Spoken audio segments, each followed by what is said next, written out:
Help all kids learn and grow with PBS Kids. Thank you for supporting your PBS station. Butterfly in the sky, I can go twice as high. Take a look, it's in a book, a reading rainbow. I can go anywhere. Friends to know and ways to grow, a reading rainbow. I can be anything. Take a look, it's in a book, a reading rainbow. Reading rainbow.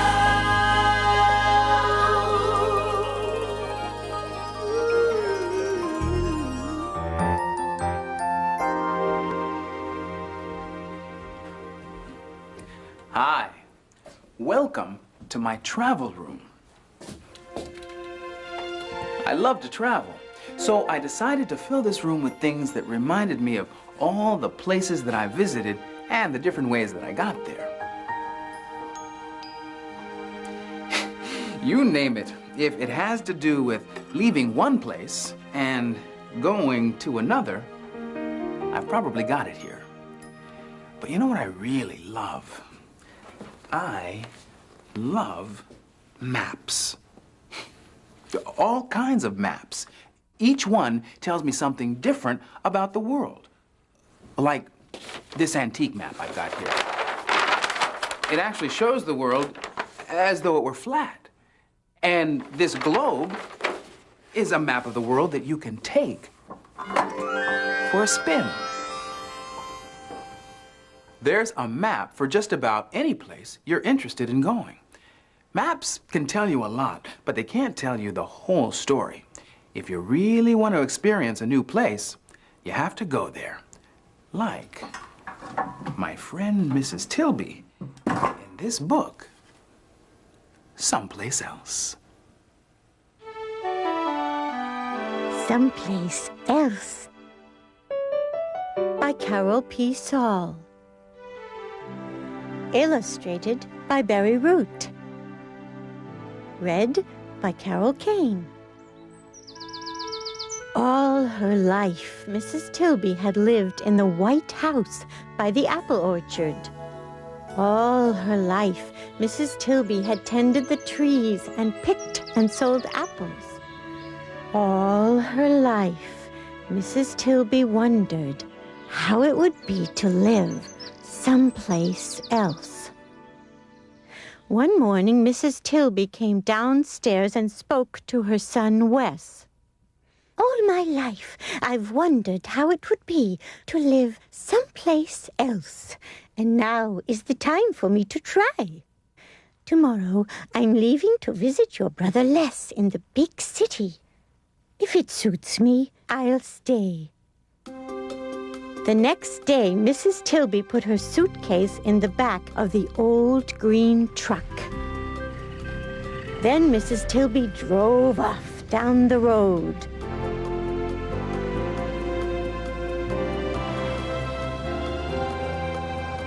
Mrs. Tilby pulled up in front of Les's apartment house. It was 40 stories high. "Welcome to the city, Mother," said Les. "I know you're going to love it here." Mrs. Tilby was happy in the city. She went to museums and theaters and restaurants. But after a few weeks, she wanted to move on. "I can see why you love city life, Les," said Mrs. Tilby, "but it doesn't feel like home to me. So I want to try living someplace else. Tomorrow, I'm leaving to visit your sister Tess at the seashore. If it suits me, I'll stay." Tess's house stood on stilts at the edge of the ocean. "Welcome to the seashore, Mother," said Tess. "You'll just love it here." Mrs. Tilby did like the ocean. She spent hours gathering shells with her grandchildren. At night, the sound of the waves lulled her to sleep. But after a few weeks, she needed to move on. "I understand why you love living by the shore, Tess," said Mrs. Tilby, "but it doesn't feel like home to me. So tomorrow, I'm leaving to visit your brother Jackson in the mountains. If it suits me, I'll stay." Jackson's house sat on the edge of a cliff. "Welcome to the mountains, Mother!" Jackson shouted. "You're gonna love it here!" Mrs. Tilby loved the mountains and the smell of pine that filled the air. Jackson's wife, Beth, taught her to ski. But after a few weeks, she felt like moving on. "I know why you love the mountains, Jackson," said Mrs. Tilby. "But it just doesn't feel like home to me. I'm leaving tomorrow." "But where will you go?" "I don't know, dear," said Mrs. Tilby. "There must be someplace else." She tried living in lots of places. She stayed in a cabin by a lake and in a fire tower high above a forest. She stayed in an adobe hut in the middle of the desert. She even spent time on a riverboat. And everywhere she went, it was the same. Mrs. Tilby was always happy at first, but after a few weeks, she always wanted to move on. One morning, Mrs. Tilby set off back toward the apple orchard when she saw a shiny silver trailer. "For sale," read the sign in the window. Mrs. Tilby leaped out of the old green truck and asked to see the inside of the trailer. It had a cozy bedroom, a tiny bathroom, and a kitchen that folded out of sight. Mrs. Tilby bought it on the spot. Now, every few weeks, Mrs. Tilby sets off in the old green truck with the shiny silver trailer attached behind. Sometimes she visits Les in the city, or Tess at the seashore, or Jackson and Bess in the mountains. Sometimes she stays in other places. And in the autumn, she goes back to the White House by the orchard to help Wes pick and sell apples. Mrs. Tilby is always home, and she is always someplace else.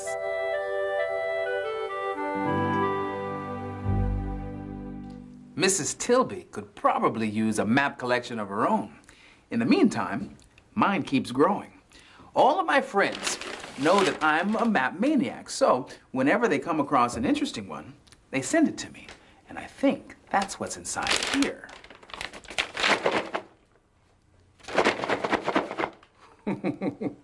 I don't know what kind of map could be inside of this box.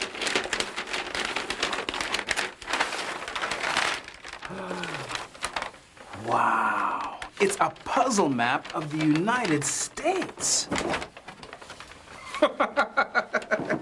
And it's huge. Look at this. This is the northeast corner of the United States. It's a pop-up map. I love it. And this would be New York City. Tall buildings, traffic jams, crowds of people, street music. These are the sights and sounds of the city. It's a place with so much energy, it feels almost alive. And that's what makes so many people want to live here. But city lovers sometimes need a place they can go to escape all of that nonstop action. Someplace high above all the noise and the crowds.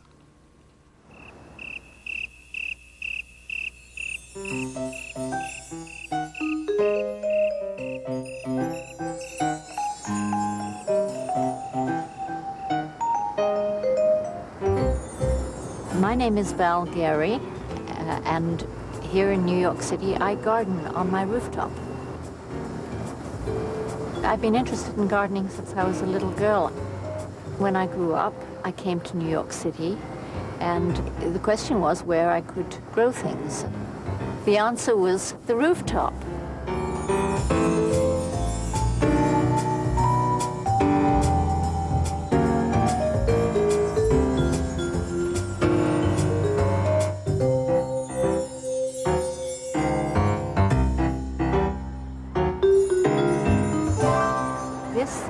This is called lamb's ears, and I wish you could feel it. It's as soft as a lamb's ear, very furry, both sides.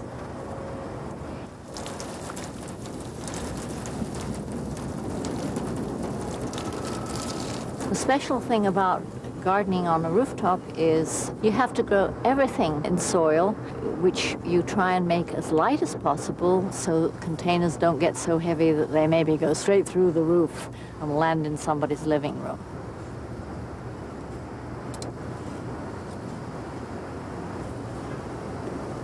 Everybody needs a special place, and this rooftop garden is mine.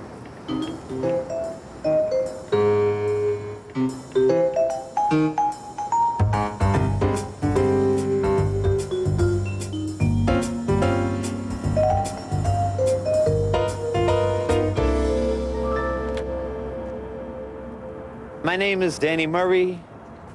This is my pride and joy, Flying Pigeons on 135th Street, New York City, Manhattan.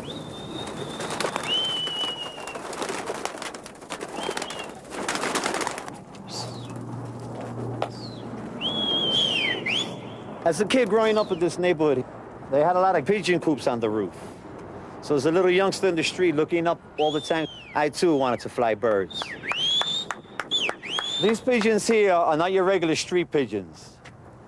These are tiplets, baldies, Birminghams, red tiger flights, blue tiger flights, silver flights, black baldies, red tiplets, silver tiplets. There's all kind of birds. Russian trumpeters, Russian high flyers, turbans, black turbans, yellow turbans, owls, silver owls, yellow tigers, black danishes, red danishes. You have it all, I have them. I was born to raise birds. I raise them for their beauty. And as you can see, they're lovable. Favorite spot up here.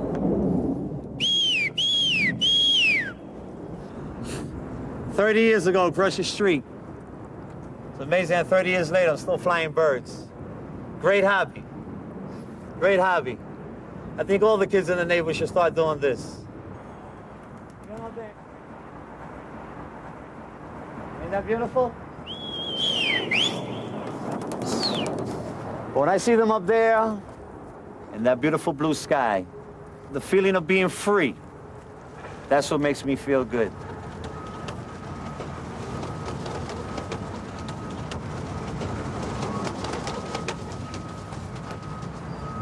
I guess I'll be flying birds for the rest of my life.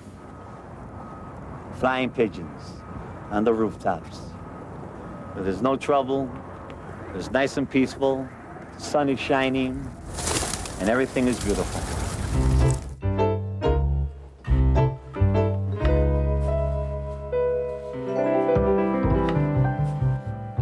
Some people call their city rooftops tar beaches, and they wouldn't trade that stone and cement of the city for any place in the world. But for others who live near the sea, there is nothing to replace the sound of waves crashing on a rocky shore, or the sight of a beautiful schooner like the Heritage setting sail.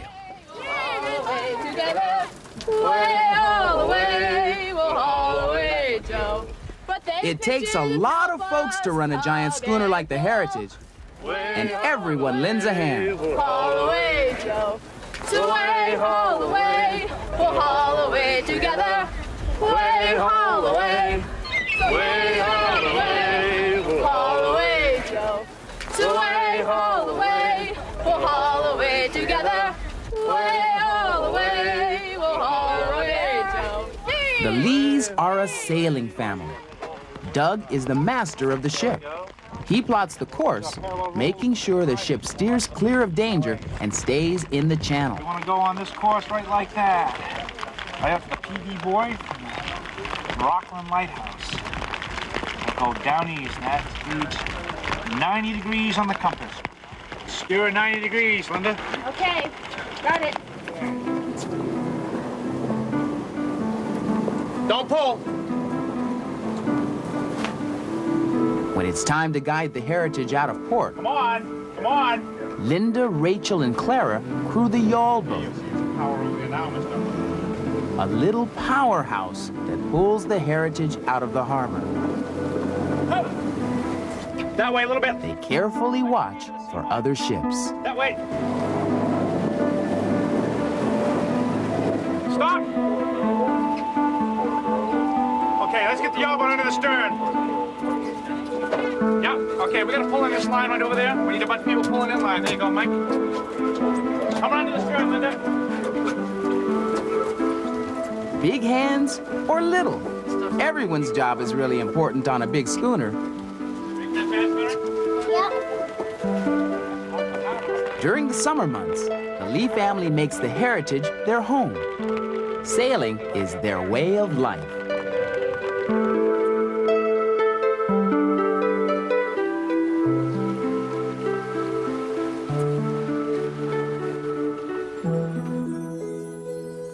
Just look at all of this coastline. There are plenty of places for people to go if they want to live near the seashore.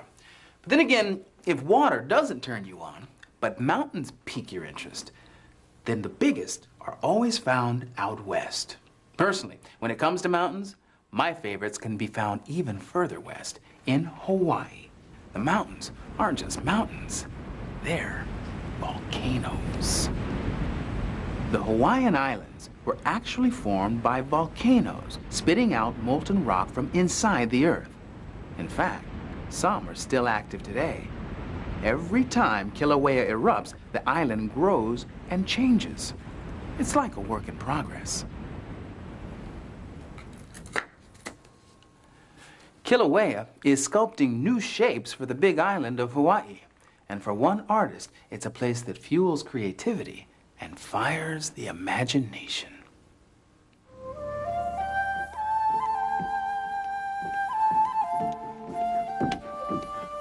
Living on the summit of Kilauea is quite an inspiration to my work. One views lava rocks, the colors of the rocks, the formations, the textures, the surfaces. And living in the forest, one senses the quality of the forest and tries to transfer it to the work.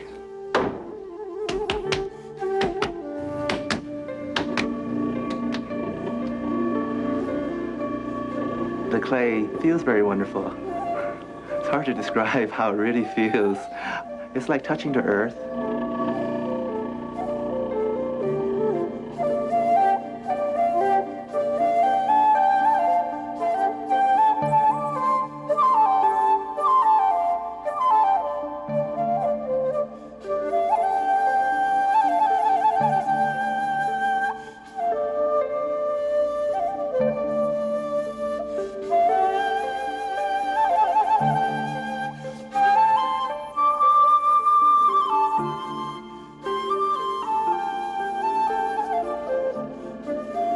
Well, this particular series that I'm working on is a series, to me, symbolizing the volcano, living so closely to the volcano and creating a vessel from Earth to depict the feeling of the volcano.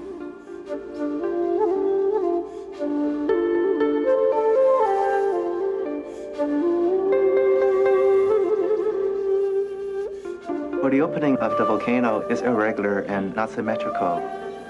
So I tend to reflect that in the opening of my vessels, whereas the rest of the piece is quite perfect. And to contrast that perfection, I create a slight imperfection, so then the piece would feel more balanced.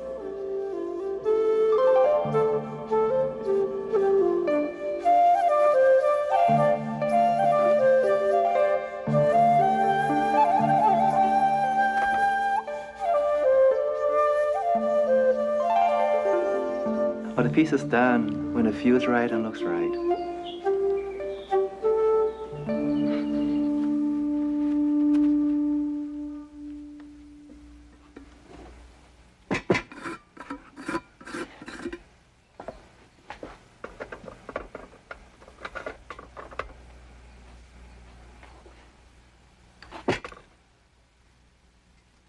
The glazing is it's a process where one views the naked vessel and almost asks what it wants to wear.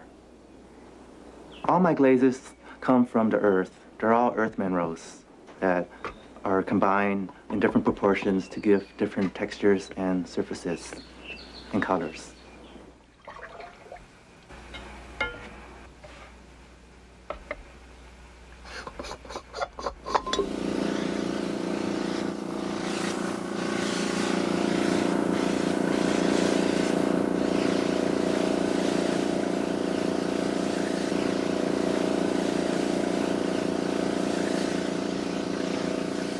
The kiln basically fires the vessel.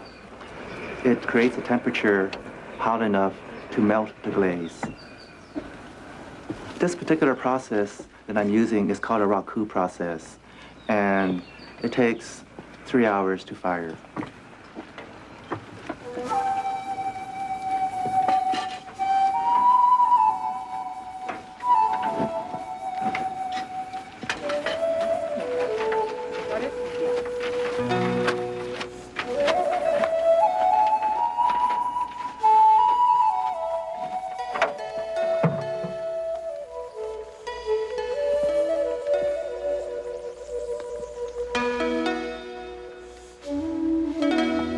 When the volcano is erupting, there is a constant roar in the background.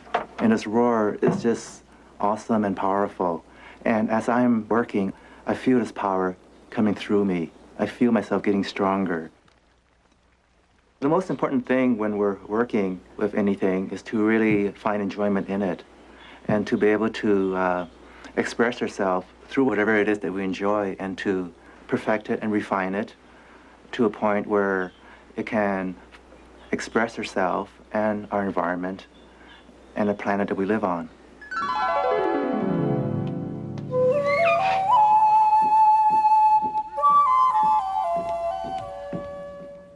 I bet there are lots of times when you feel like hitting the road and going someplace you've never been.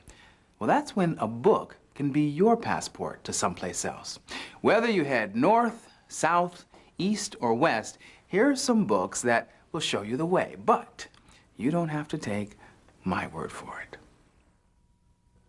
Hi, my name is Amanda Medina. I live in Brooklyn, in New York, in the USA, in the world.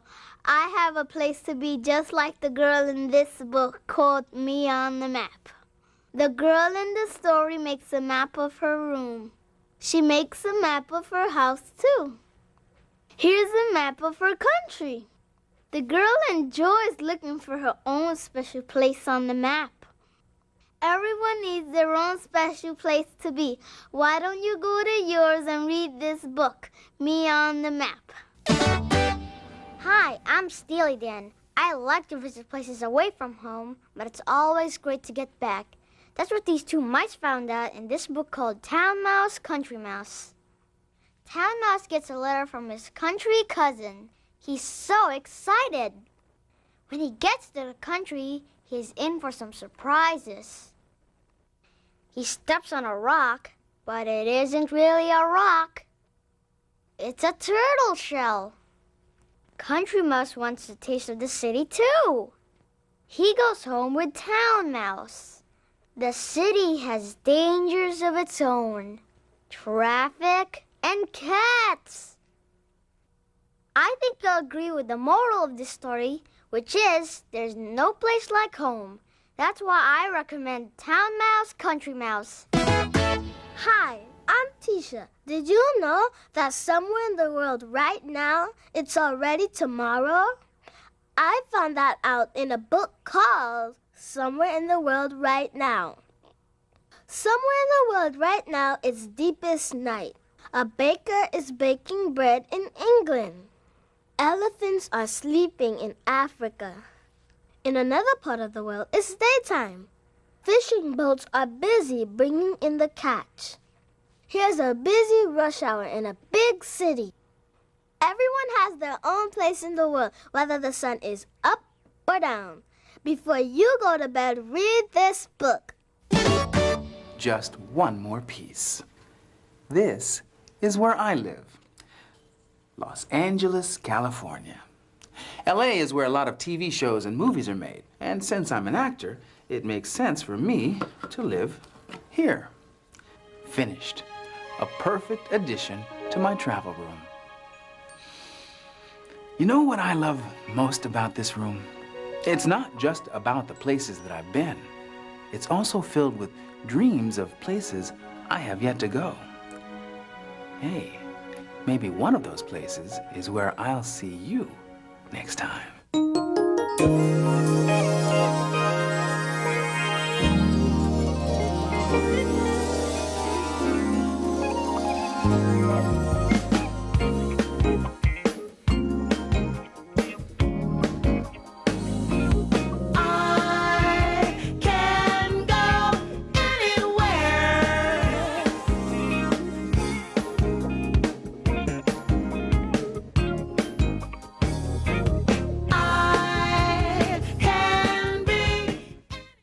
Today's Reading Rainbow books are Someplace Else by Carol P. Saul, illustrated by Barry Root, published by Simon & Schuster Books for Young Readers. Me on the Map by Joan Sweeney, illustrated by Annette Cable, published by Crown Publishers. Somewhere in the World Right Now by Stacy Schuett, published by Alfred A. Knopf. Town Mouse, Country Mouse by Carol Jones, published by Houghton Mifflin Company.